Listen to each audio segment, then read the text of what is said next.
Hello, everyone, and welcome to my YouTube channel.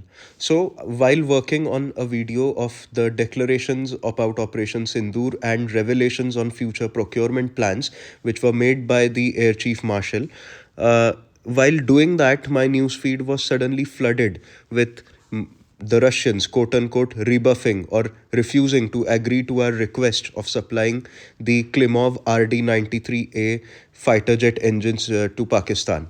This fighter jet engine, I must tell you, is meant for the JF-17 Blunder fighter jet of the Pakistanis. This is a perfect case of information warfare, and especially why I say so because the timing is pretty interesting.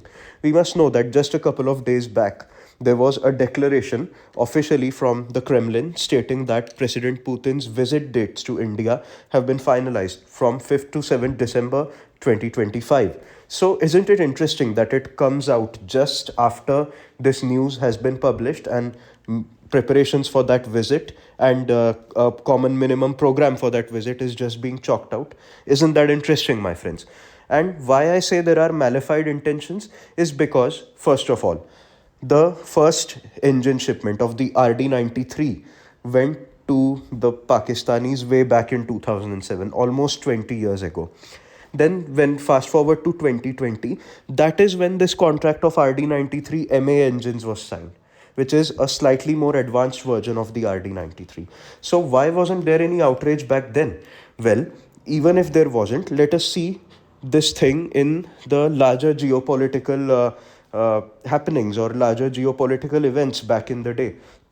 Because we must know that no event in geopolitics happens in isolation. One thing is a consequence of other. So there is always a cause and effect relationship behind any happening or any particular deal that happens.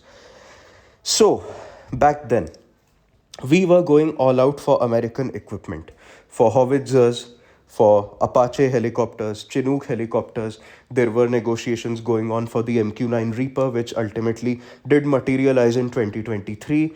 There were negotiations for GE electrical engines, General Electronics engines, for our Tejas Mark 1 and Mark 2.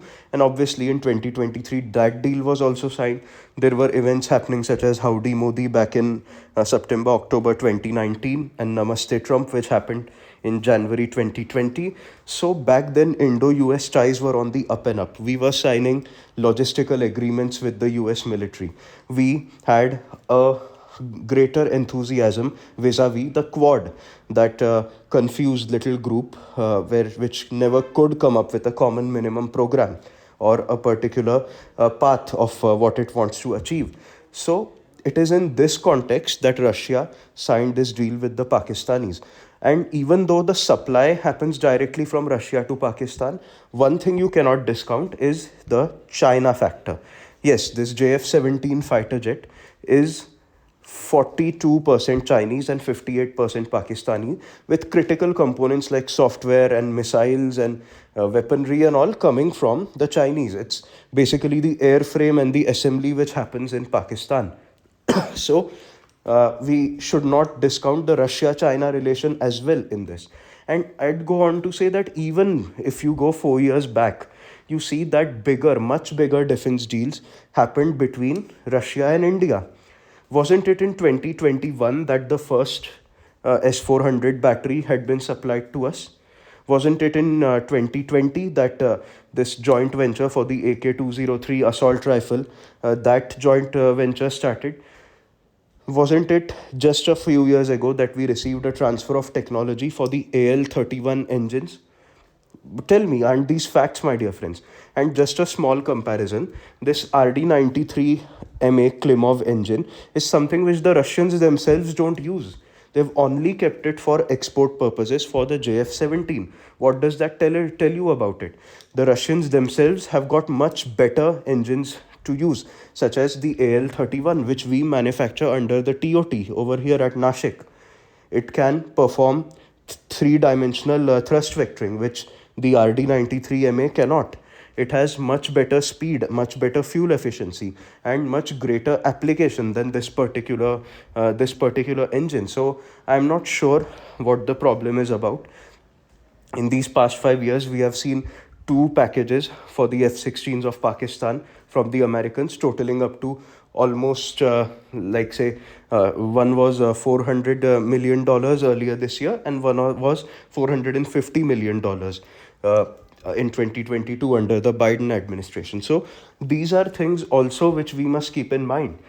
If I were to give you further examples, there is no major direct supply of military equipment from the Russians to the Pakistanis, except for a few attack helicopters, that too way back in 2016, in the same context again, when we were doubling down on our military relations with the Americans. So we must realize every country acts in its own interest, and everything has a cause and effect relationship. One thing is an outcome of another, which is a cause of some other third incident to take place. So that is what we must keep in mind. We must also keep our minds open to malified information warfare. See, the one major shipment of these engines came from Russia to Pakistan back in July. 62 engines, that is. So why wasn't there any outrage back then? Isn't it interesting that a lot of accounts have been writing about this just after the declaration of President Putin's finalized dates comes out? We should always be aware of information warfare, and we must know that anything, if it's there on the internet, it always has some intentions behind it, right? So we must learn to read through these things, my dear friends.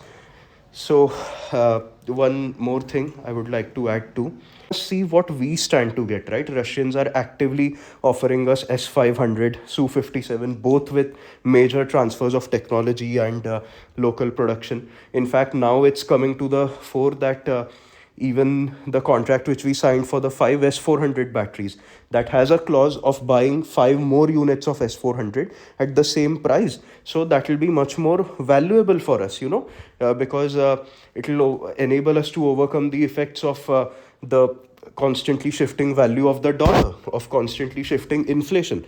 So India's long-term economic benefit also has been taken care of by the Russians for a deal which they signed back in 2018-19. So that is the depth of our military relations. We must always keep these things in mind, my friends. So this was just a short video on the issue. I hope the details have been clear. Thank you so much, friends. Jai Hind. Take care.